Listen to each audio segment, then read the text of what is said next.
When disturbing allegations about George S. Patton came to light, his daughter furiously defended him. But after her death, her writings revealed the truth.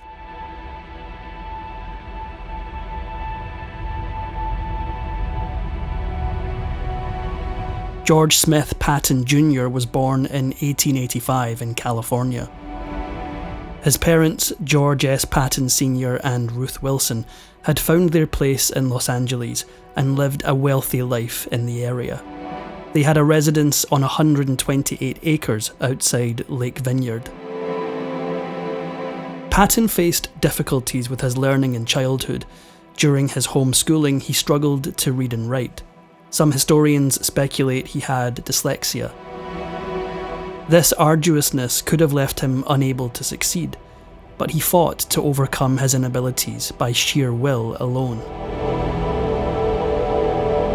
In addition to the US Military Academy, he also sent applications to universities that had cadet programs. Although Princeton University accepted him, he preferred to attend the Virginia Military Institute. Both his father and grandfather had attended, and Patton decided to keep up the family tradition.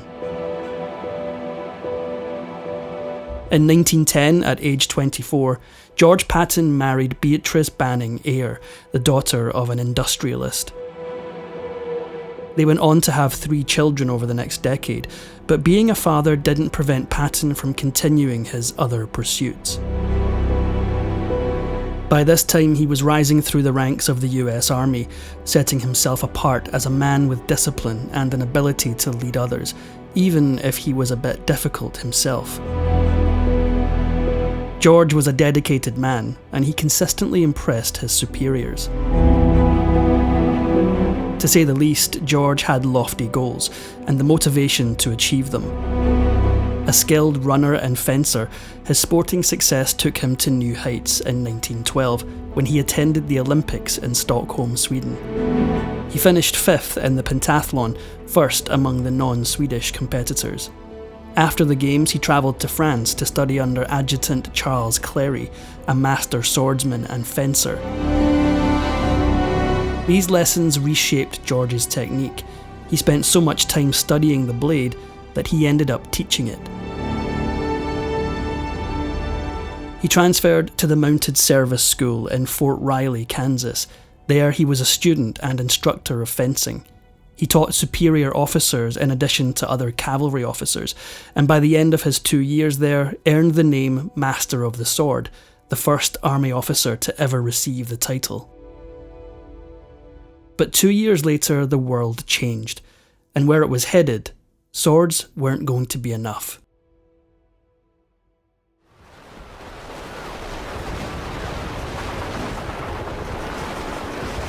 The United States entered World War I in April 1917.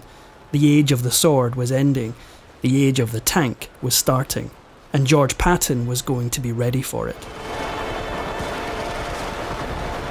In November 1917, George established the American Expeditionary Forces Light Tank School. He studied tanks, acquired the vehicles, and personally set up the school near Langres, France. His expertise made him ideal to lead the US 1st Provisional Tank Brigade under Colonel Samuel Rockenbach's Tank Corps in the American First Army in 1918. When put into combat, he gave a firm order: no one would surrender an American tank. In September 1918, Patton was wounded during an expedition into German territory. In a report he submitted before being taken to the hospital, he related that he was shot in the leg, and the round came out a few inches below his back. Thankfully, his recovery was swift, and he was able to return to duty. His return would be short-lived, as hostilities had ended just before George turned 33.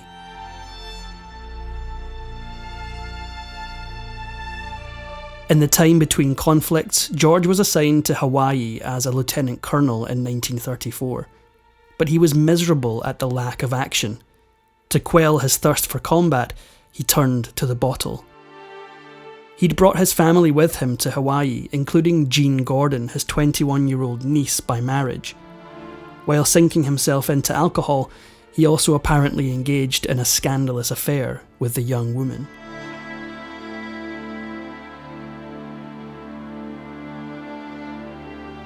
By the time World War II began in 1939, George Patton was a colonel. As fighting got more intense, his goal was to bolster US power within the armoured forces. In quick succession, he received several promotions, and by 1942 he was commander of the 1st Armoured Corps. By this time he was the world's most knowledgeable and important figure in armoured combat doctrine. George's ego was a well-known issue for him, and this endured throughout his career. Soon after the US entered World War II, he participated in Operation Torch, an Allied invasion of Vichy French-controlled territory in North Africa. He commanded 33,000 men and 100 ships. His ability to strategize allowed his forces to dominate the opposition before forcing the French commander to sign an armistice. After his initial victory, Patton managed to establish a naval port in the area, but his endeavours didn't stop there. The army chose him to take over as commanding general of the 2nd Corps, and he made sweeping changes to their conduct. His ironclad mandates made all the difference for his subordinate officers, and he reshaped them into effective servicemen in his image, clean, tidy, and dedicated. With these disciplined men under his command, Patton was able to make a significant difference in the Allies' pursuits in North Africa. But as he made a name for himself, the Allies decided they needed him elsewhere. After seeing action in North Africa, Patton's superiors reassigned him to Operation Husky in Sicily. He was assigned a division of 90,000, and while they faced brutal weather conditions, he and his fellow infantry divisions were able to achieve their goal. George's ambitions landed him in hot water at several points during the Sicily campaign. He often disagreed with Terry della Messa Allen Sr. and Theodore Roosevelt Jr., and even lost a message intended to limit his actions until he'd already followed through on them. In July 1943, his men slaughtered 71 Italian and 2 German POWs without cause. Patton helped the men cover up their mistake to avoid any bad press. The incident eventually came out, but Patton faced no blame for being complicit in the incident. During the Sicily campaign, 2 men under Patton began suffering from battle fatigue, something we now call PTSD. Patton responded by slapping them across the face, calling them cowards, and commanding them to return to the front line. He even threatened one of them with execution. Patton couldn't get away with this behaviour forever. Dwight D. Eisenhower punished the general for his actions, and he had to make both private and public apologies. Afterwards, the army refused him a command in the field for almost a year. Furthermore, Eisenhower thought Patton was too impulsive and made too many mistakes. They had to do something about him, or risk the entire war effort. Despite his victories, Patton's superiors reassigned him to the Third Army in England, where he was to train new and inexperienced officers in combat techniques. But that wasn't the only reason he was there. The Germans feared Patton more than any Allied general, so they assumed he was preparing their main invasion force. With the Germans focused on Patton, they were distracted from the true invasion force, preparing to land at Normandy.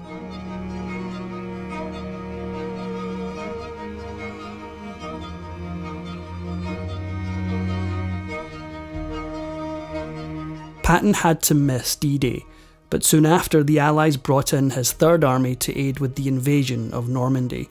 They coordinated a plan with the other corps, and under Patton's command, the Third Army was able to make significant progress. His tactics focused on speed and aggression, relying on advanced air support and recon. His logistical abilities kept the Third Army exceptionally well informed, but their general's narcissistic ego began to take its toll. Patton and his Third Army took on huge challenges in combat.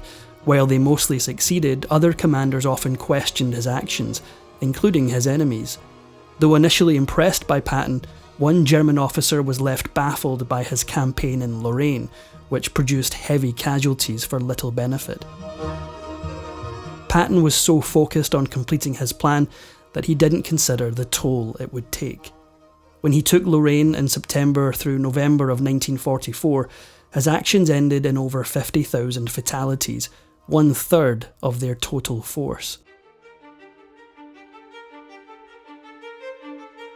George's plan demanded so many resources that it almost wasn't worth it to take Lorraine in the first place.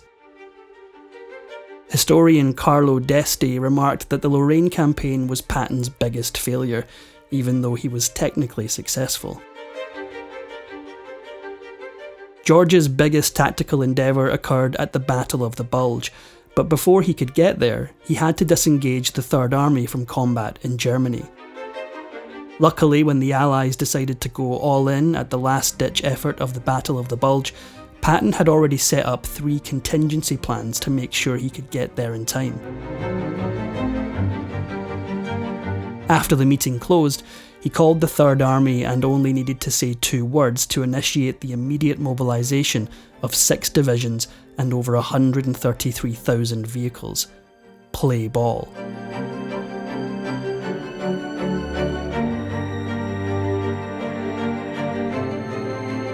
George's command made it to Bastogne at exactly the right time. They permitted relief and supplies to reach the Allied forces trapped in combat. Patton lauded his own ability to manoeuvre 6 divisions from one line of combat to another, in mid-winter no less.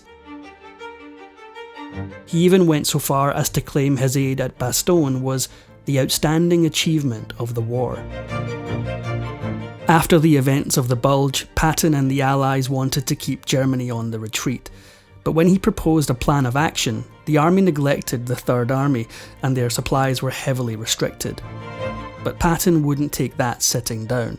He had his men pretend they were the First Army to reappropriate thousands of gallons of gasoline to fuel his tanks. Despite being underfunded, Patton's men were still able to make a huge foray into German territory, basically eradicating the 1st and 7th German armies.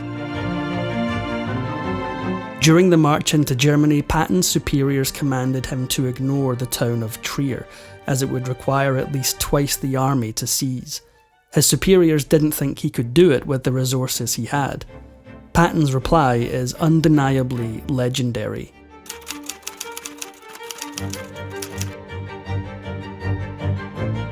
At this point, it was pretty hard to argue with him.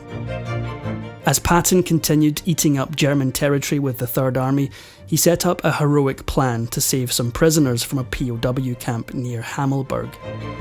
It turns out he had a special connection to this camp. One of the POWs inside was his son-in-law. Patton sent a task force to retrieve him and the others from behind German lines.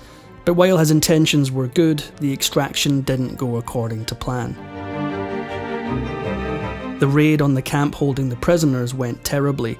They lost 57 vehicles, and of the 314 men he sent, only 35 returned. Even George admitted that it went poorly, and he'd made a bad decision. For exclusive perks like early access to new videos, priority replies to your comments, and to have your say on future content, consider becoming a Factinate member. On top of that, your support helps keep the channel going. Click the link in the description for more details. Despite Patton's troubles, the Third Army was still one of the Allied forces' most successful units. They were in constant action for 281 days and seized 32,763 square miles of German-occupied land. Patton had a lot to be proud of, by the time World War II came to an end in 1945. In the year following VE Day, George had time to rest after almost a year travelling across Germany with his men. After travelling to Paris and London, he finally returned to Bedford, Massachusetts, where droves of people greeted him. Afterward, he went to Hatch Memorial Shell, where he spoke to around 20,000 audience members. The audience that day included around 400 Third Army veterans who sustained injuries. But while George's speech could have been inspirational and sympathetic to his fellow officers, it instead attracted controversy. He made comments about those men who were killed in action, claiming they were frequently a fool, and stated that the real heroes were the wounded. Patton was clearly not cut out for the civilian world. He later wrote, "Yet another war has come to an end, and with it my usefulness to the world." In the end, Patton was deeply depressed by the end of World War II. As he spent more time in relative peace, he grew more restless and made horrific comments about Jews, calling them locusts, lower than animals, and a subhuman species. In late 1945, George's mood was dismal without the active conflict keeping his attention. To help distract him from his woes, his Chief of Staff, Major General Hobart Gay, brought him along on a hunting trip in Speyer, Germany. While they were driving, they looked around at abandoned, rotting cars by the roadside. Hobart Gay said, "How awful war is. Think of the waste." Then, a US Army truck suddenly hit their 1938 Cadillac limousine. While Patton's compatriots remained mostly unharmed, George himself endured a cut across his head, difficulty breathing, a compression fracture, and the dislocation of 2 of the vertebrae in his neck. His intense injuries left him paralysed from the neck down. The once virile general was stuck in the hospital while he recovered, and spinal traction intended to help his back heal. The doctors told him that he would never resume a normal life. While in hospital, his wife Beatrice was the only person permitted to visit him. With no chance of his life going back to normal, he said, "This is a hell of a way to die." A pulmonary edema and congestive heart failure came over him late at night on December 21st, at the age of 60. Patton was buried in Luxembourg City alongside other casualties from the Third Army, according to his request. The legacy he left is wildly flawed. While he was often a remarkable general, he suffered from severe flaws that cost him, and those close to him, time and time again. Years after their initial tryst in Hawaii, Patton continued to see Jean Gordon, his niece by marriage, first in London in 1944 and again in Bavaria the following year. Even worse, Patton was incredibly vocal about his conquests with the younger woman, and his whole family apparently knew about it. When his wife found out that he was still cavorting around with his own niece, she decided to leave him. He had to beg for forgiveness, something he didn't do lightly in any circumstance. His daughter, Ruth Ellen, denied the romance allegations while she was alive, but posthumously her writings revealed that the family was well aware of the relationship and considered George and Jean's entanglement a romantic one. Jean Gordon returned to the US not long after Patton succumbed to his injuries. She was devastated. In January of 1946, she was found in her friend's apartment, asphyxiated by the gas stove she had left on. If you enjoyed this Factinate video, give it a thumbs up and subscribe for more incredible stories. If you want a say in who we cover next, join our membership program through the link in the description for exclusive perks. Your support means everything to us. Thanks for watching, and we'll see you in the next one. I'm trying to bring back to you what these soldiers have given. God damn it, it's no fun to say to men that you love, go out and get killed. And we've had to say it. And by God, they have gone. And they have won.